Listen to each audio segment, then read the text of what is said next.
All right, good afternoon. My name is Corinne Waldow. I'm the Senior Director of Economic Vitality at the Boulder Chamber. Thank you for joining us for the March 18th Boulder County Public Health Update, specifically designed for businesses. As always, put your questions in the Q&A feature and I'll ask them on your behalf. Lane will be going through some of the vaccination updates and some of that information. So we'll see if he covers it, and if he doesn't, then we'll answer your questions at the end. Thank you again for joining. Thank you for getting updated information, and thank you for asking your questions. We really appreciate this constant communication and these continued efforts to make sure you're staying informed. At this time, I'm going to hand it over to Lane Drager with Boulder County Public Health. Thank you, Corinne. Thank you all for joining. We'll jump into our epidemiological information, talk where we're at with the dial status and some of the changes that have happened in the last few weeks, just to refresh folks in case you weren't on our previous last weeks. Definitely cover vaccinations in that update as well. Corinne and can share any other 5-star. We've got some metrics we'll show, but any other updates she wants to share on 5-star, and then have plenty of time for your questions and answers. We currently are still in yellow. We have been bouncing around for the last few weeks, especially for the case counts, but we still are in yellow as a county. So yesterday we were 111 was our case count average, and jumped all the way down to 96. So that's the first time in the last several days we've jumped back into blue. So that is a good sign. We were a little concerned if we were going to start to see an upward trend, because that has been the trend in Colorado in the metro area. But again, good to see that. Still not sure if that's a little bit of an artifact of the snowstorm really stopping people testing and some of that, but we'll see as the next week unfolds. Our positivity has crept up, but it's still in the blue. Actually, it was 3.4, now up to 3.5. So we have seen that creep up over the last few weeks. It was 2.6 a week ago. So that's the concern. Statewide, I think it's up over 5%. So we are seeing increases in positivity. We are in blue though for hospitalization. So again, that is a very positive piece. We're 12 days of decreasing or stable admissions. Our overall tracking of our incidence rates, you can see we've come down from our significant peaks, but started to see this uptick over the last few days, and then dropping down again as of today. So hopefully, again, we'll see that downward trend continue, but we were at 52 cases per day, whereas a week ago we were at 46 cases per day. So again, seeing a little bit of that uptick.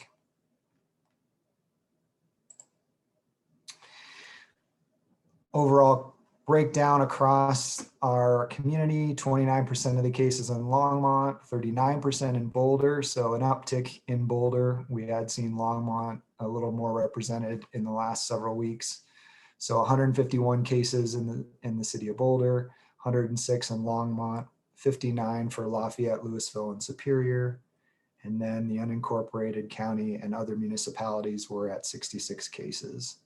So about 35% of those cases, of those new cases, were Boulder City. 39 actually is what it says on that slide. Do have some positive information. While we have still seen that large disparity for the Hispanic Latinx community, in the last week there was a big drop off in that case disparity. So that is very positive to finally see the case counts for Hispanic Latinx community be much closer representation to their population, percent population in the community. So that was finally a positive trend that we've seen there. And here's another slide that kind of is capturing that those disparities in case counts among the Hispanic did go down again this last week, so positive. One of the things I haven't talked a lot about this, but there is mobility data that is tracked. It's really just looking at kind of mobile phones and things like that, looking at people's mobility. And this is just kind of a representation of where things have been historically as we've seen different peaks. But we are seeing a trend up in mobility, basically that people are out and being more active.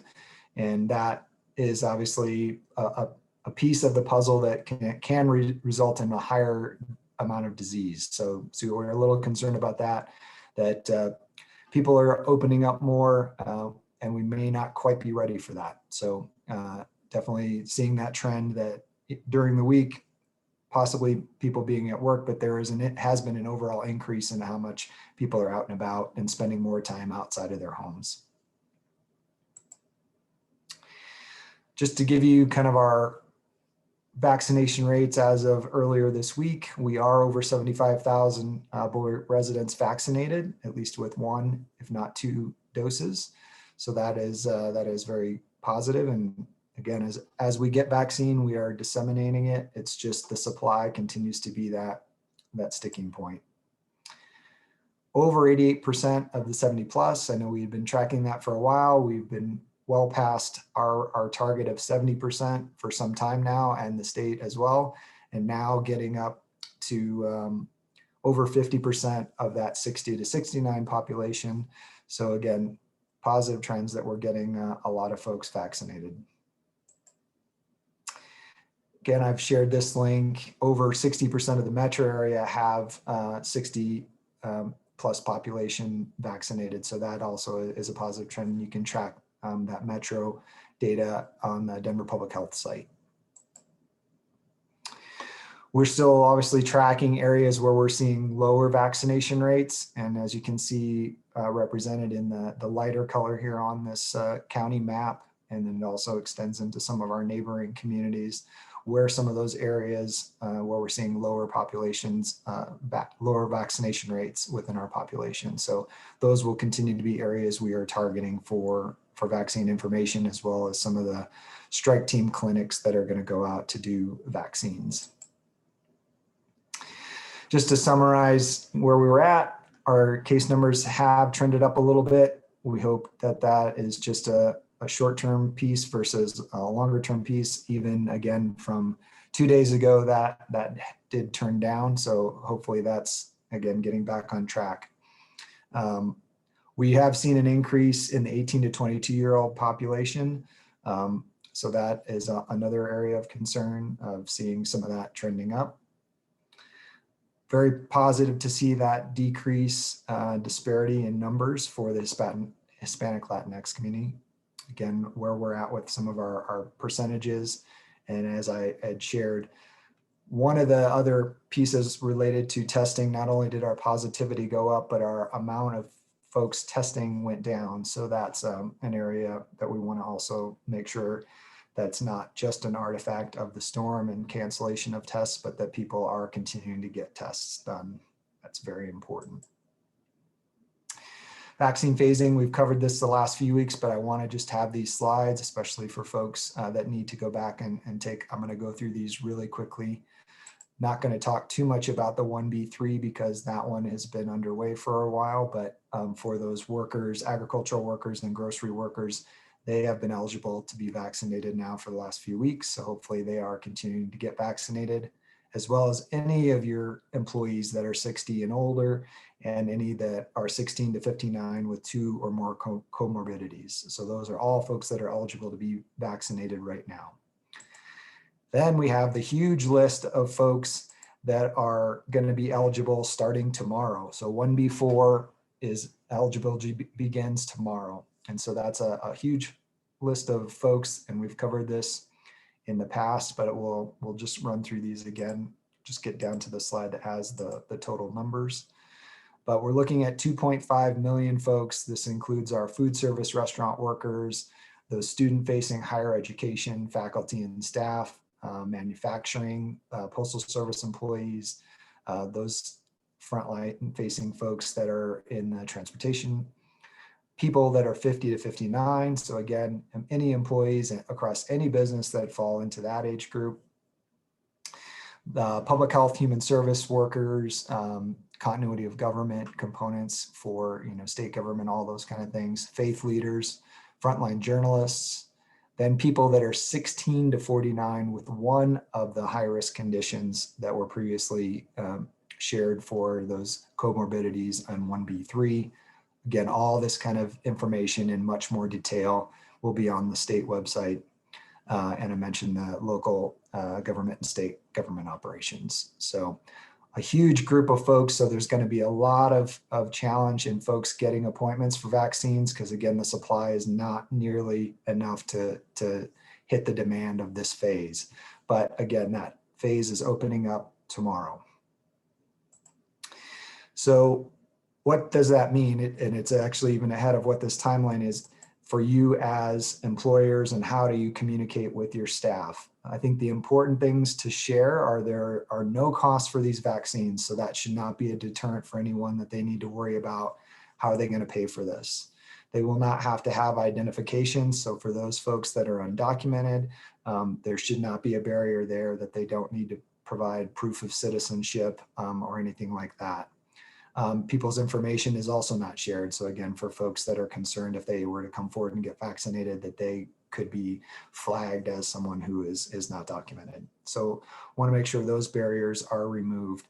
As far as what you need to do as a business owner, really the best resource is to go to the various websites. Our website, the Boulder County website, has all of our providers that are able to provide vaccine. So connecting your employees with those providers. As far as what information you need to send with them, if you have letterhead that just indicates this person is an employee, that's fine, but there really is not a set amount of documentation that you have to start to generate as an employer. We also have our call center that can help, especially for folks that are having difficulty with technology and navigating getting appointments. They can help folks with that. As I've mentioned in the last few weeks, the state website, the Colorado COVID vaccine.org website, has a ton of information. It runs through all these different phases. It has lots of questions that you may have answered there. There's also a hotline that you can call to get those questions answered. But walking you through, concerns people may have about vaccines. It would also really encourage folks to get whatever vaccine you can. Don't sort of shop around to see if you can find a certain vaccine. You're more likely than not to miss out on your window of getting that vaccine. So it's really important to get whatever vaccine you're able to get. They are all have efficacy, so it's important that you just get whichever one you can.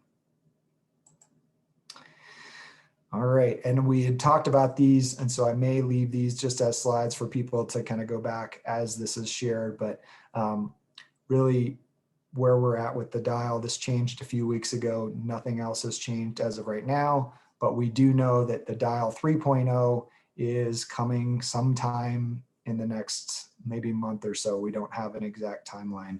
So while we want people to be aware of where we're at, we know things are going to change sometime here in the near future. But this just talked about how we move back and forth. As of right now, we have not been able to establish to move into the blue metric or dial status, so we still are in yellow. But for those businesses that were 5-star certified, they can and still have been able to operate in blue for the last several weeks.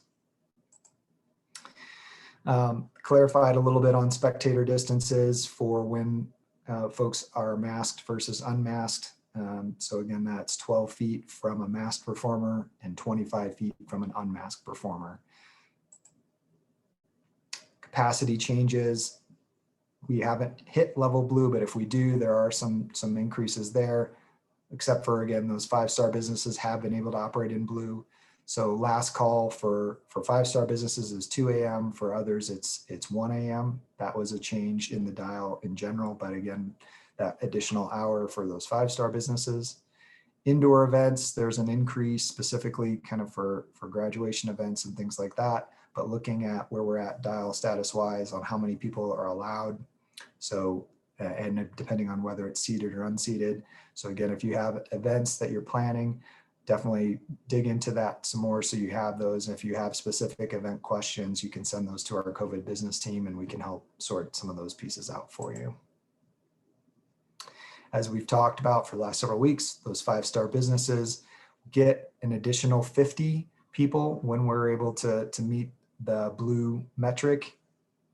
They're able to operate in the capacities for blue, but they will get an additional 50 when we do move to blue. So there's still an incentive there for folks to pursue that us achieving the blue phase will still have a benefit for those 5-star businesses.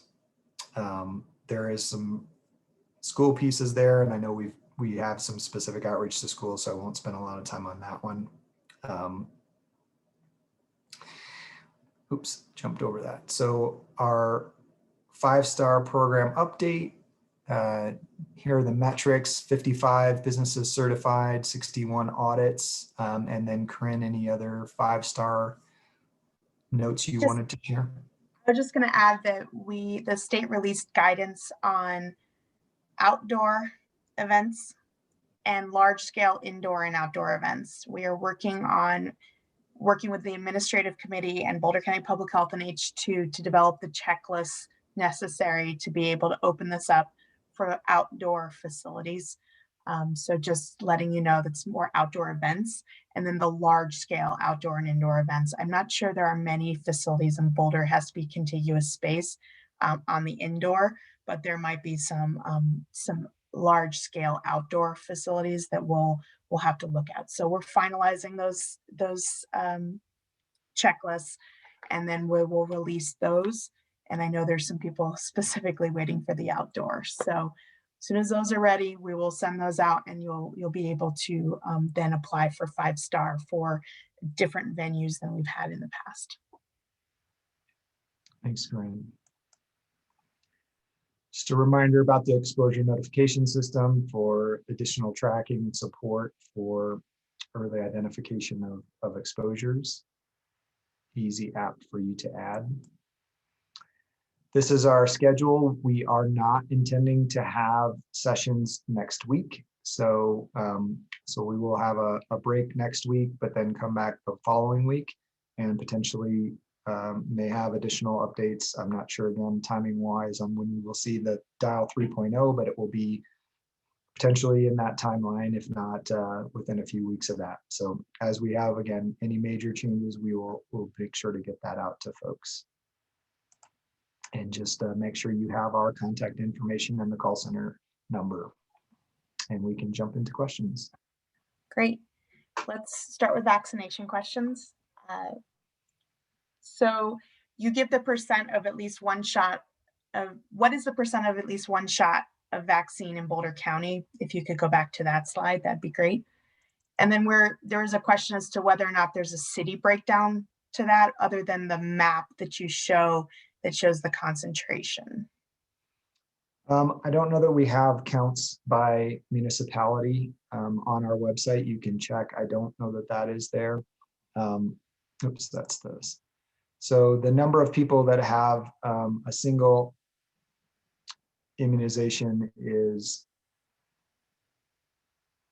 29,380 with a partial, and 46,000 that are fully immunized. So 29,000 have only received one shot so far, and then 46,000 have the full course. So 27.6% of the Boulder County residents have received at least one shot. Correct. And then other than that map that you show with the concentration, there's really not data that breaks it down by municipality at this time.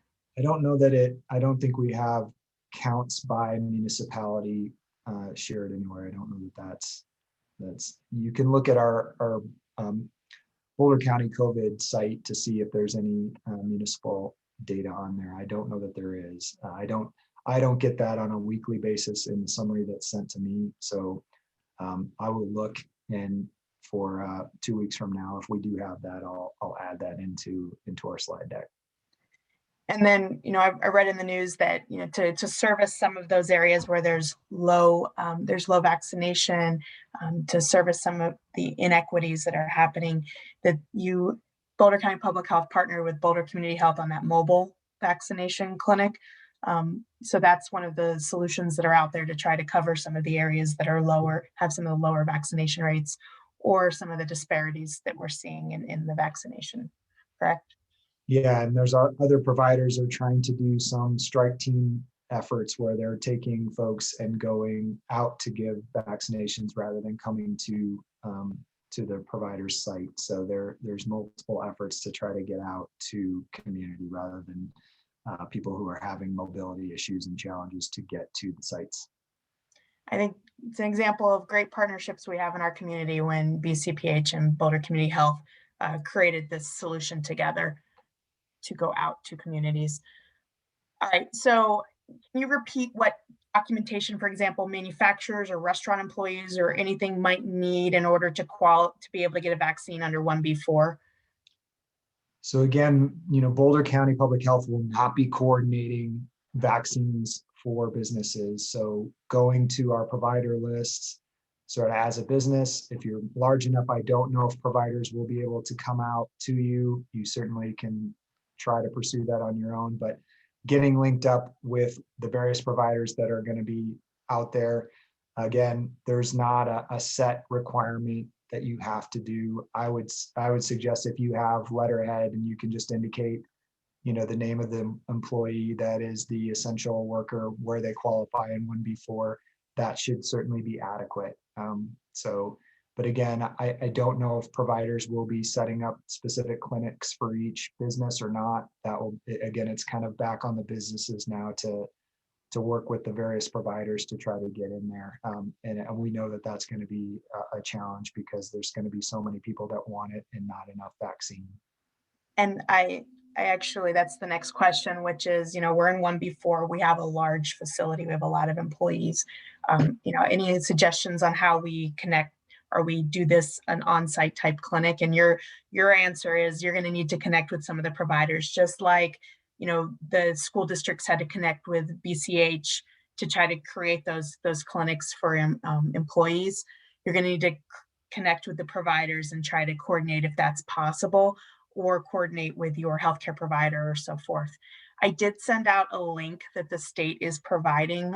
It's a connection. It's not a connection. It's kind of it's going to be a resource guide.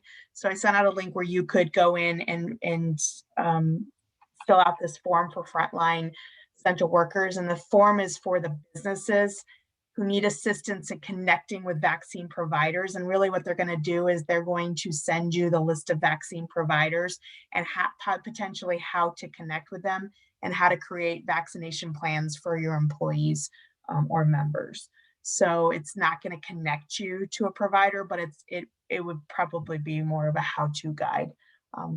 Again, in the chat, I put the link to Boulder County Public Health's list of providers, but then I also, on this coloradocovidvaccine.org, they list the other counties as well as the 6 new pods they're opening up around the state, which are going to be public sites. They've opened 2 thus far, correct? The one, they're not even close to here, like El Paso and Mesa or something like that.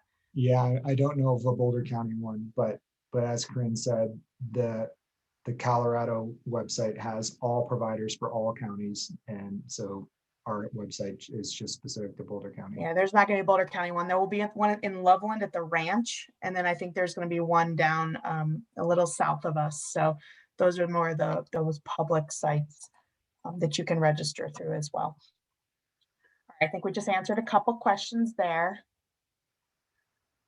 Do you know how many people in Boulder County fall into 1B4? I recall it was over 100,000. I don't know the rough estimate exactly, but it's a pretty significant chunk of our population. So between 1B3 and 1B4, it's going to take us a little while to get through that, even when you're hearing news from the governor that he's going to open up the next phase, in April. That doesn't mean you're necessarily get it in April. Some people that are signing up on Friday for 1B4 might be waiting weeks to get their vaccinations. I think that's very likely they're going to be waiting a while. Some people will get lucky and get in, but there's just not enough vaccine to get through the amount of people.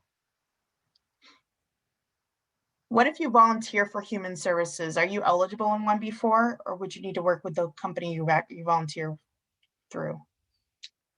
If you qualify on any of those in any of the capacities, whether again you're working there, volunteering there, I think you potentially are eligible. So if you're again those frontline facing human service volunteer versus worker, I don't know that it distinguishes that you have to be paid to do it. So it's really more the exposure risk. But again, I would work through your employer, and again, if it's especially larger ones that are going to try to organize clinics, they're going to need to have rosters of people. So Does your place of residence dictate your ability to get vaccinated? Can a Boulder resident travel to one of these public vaccination clinics or these other places to get vaccinated?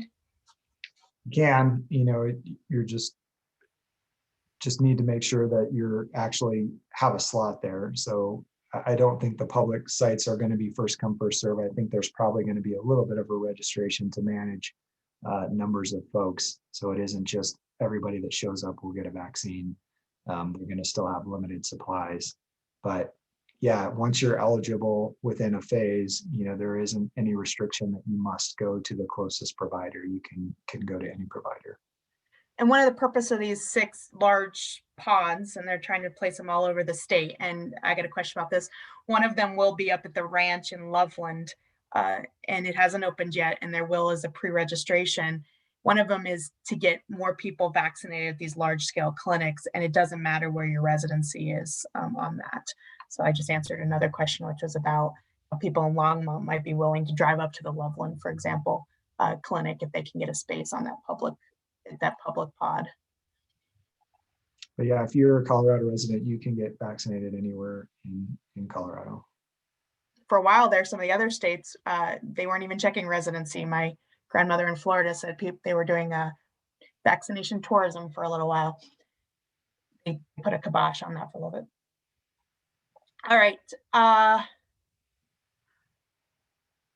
Has there been any updates from the state about what might be in the April dial update? No, I don't have any draft or any idea what that dial change is going to be. And we get this question a lot. Are you hearing any rumors or anything about the reduction from the 6-foot distancing between tables or equipment or yoga mats or desks?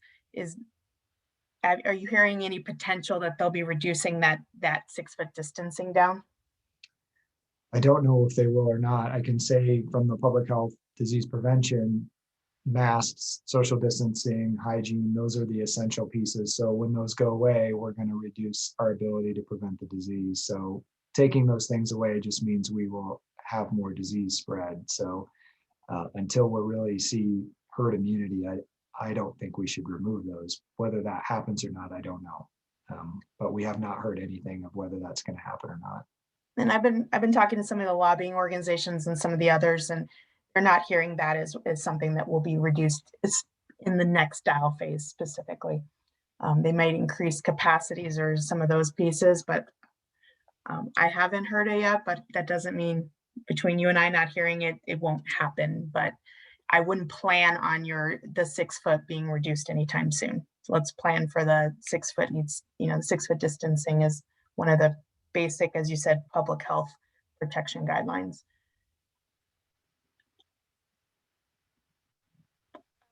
If a member organization holds monthly meetings in a leased church auditorium, so it's the auditorium, but somebody else is holding meetings there, what category does that fall under? Is that an event? Is that personal gathering? Is that faith-based? Just because it's in a faith-based building doesn't mean it's a faith-based event or faith-based event. So it would be based on whatever the activity is. So if it's an indoor event that's being planned, it probably is going to follow those guidelines. Without getting more detail. Well, if an organization, for example, rents your facility to hold a large meeting, it probably would be an indoor event, correct? They probably need to follow the indoor event guidance. It sounds like it, unless it's some kind of, if it's their regularly occurring board meetings or something like that, then that's more of a board meeting situation versus an event where they're bringing in people. Events tend to be single event duration versus something that's happening on a regular basis. So yeah, this is 100+ people. It probably would be good to follow some of the indoor event guidance in a lot of ways. Right, on the group sports and camps, so on there it says, in yellow, I think it's 25, and then in blue, so if you're 5-star certified, you can operate in blue, it says 50. Does that matter if it's indoor or outdoor? I don't think so. I don't know that it gets into that specificity. What are some things you should probably keep in mind? Some of the distancing, masking, and making sure your facility can handle that many people while maintaining those precautions? Yeah, the 50 is a max if you actually had enough space to accommodate that. If you're doing outdoor activities, you're going to have a lot more opportunity for social distancing. So as well as better air exchange and less risk of disease transmission. So if you have the option to do those things outdoors, it is going to be safer. Now, let's say you're a larger facility like a museum or something else, and you do hold a camp that's 50. That does count against your indoor capacity limits in general. So you need to keep in mind those 50 plus whoever else you have in the facility, correct? Yeah, again, if you have limitations on how much space you have. Okay. Can you say how much the numbers for the Latino community have gone down? Don't remember what the numbers were last week, but you said that the disparities kind of gone down a little bit this week. So do you know by how much? I think I might have that.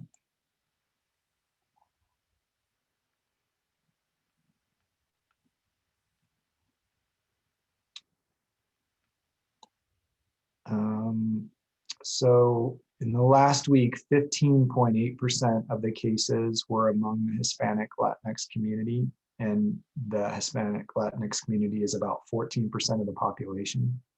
Let's see if I have the week prior's numbers.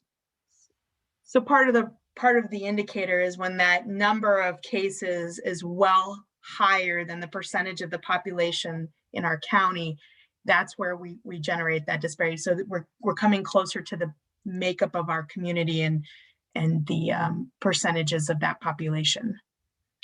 Yes, and I don't know that I have the number from the previous week, but we've seen that be far in excess for much of the pandemic. So that, again, that drop is a good sign. Hopefully it's a trend that continues. All right, I think I got most of the questions I got either emailed or in Q&A or chat. I'm going to do a last call for questions. One thing is that we have a lot of businesses that are starting to look at their summers, whether it's event or restaurants that are hosting, people in for events or looking at their summer hospitality. Do you have any advice on, where we might be, or as they're doing this planning, as to what they should keep in mind when doing this planning? Yeah, unfortunately, you're going to need to use the current dial as your most restrictive piece. You can make alternative plans, thinking, what if we're in blue, what if we're in a different phase if you're not 5-star certified. But as far as what the new dial will be, we just don't have any numbers for you to use for planning at this point. So I think if you're planning on the more restrictive, and then hopefully, things continue to trend positively and we see less restrictions, that will give you the ability to possibly have more people in a less restrictive environment. But it's not safe to plan for that right now. And, as far as all the information we have, things like that 6-foot distancing between tables, when you're planning, you should probably plan with that in place right now, because there's no information saying otherwise. Yep.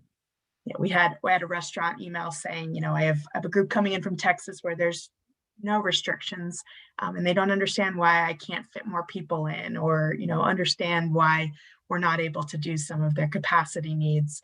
And just understanding this is where we are, this is the information we have right now, and there's no really crystal ball as to where we will be in June, July. Yeah. and recognizing that people that are traveling in from other states, especially ones like Texas where they've removed restrictions and have higher incidence rates and positivity rates, you are bringing a higher risk into your facility. So packing more people in that also have greater potential to be sick is going to be a greater risk. And I heard a great panel this morning from restaurants, retail, and hospitality talking about how Boulder is uniquely positioned to create some of these unique personal experiences, whether it's an outdoor adventure for your family or you and one other family, or some of the restaurants have been incredibly creative coming up with, like a 4-person dine, wine event, or, something that can be a little bit more personal, because it's going to take a little while for people to get used to being in groups. And again, we want to be more restrictive to Boulder's following that clean and safe philosophy. We're going to continue to follow that and try to mitigate the spread of the disease. So I'm just impressed with the creativity of some of our businesses to find ways that people feel comfortable and we're keeping them safe within our community. All right, I did a last call and I don't have any more questions that came in. So that means that everybody gets about 24 minutes back on their schedule. We will not have an event next week. If anything changes, I promise I'll email a reminder that Friday 1B4 does open. That doesn't mean you get your vaccination on Friday, but that means you're eligible to now sign up for vaccinations with a provider. If anything changes, we will send out an email next week. If anything comes up, Lane and I can talk if something comes up, but we'll have a session the last week in March. And maybe we'll have more information on Dial 3.0, maybe not.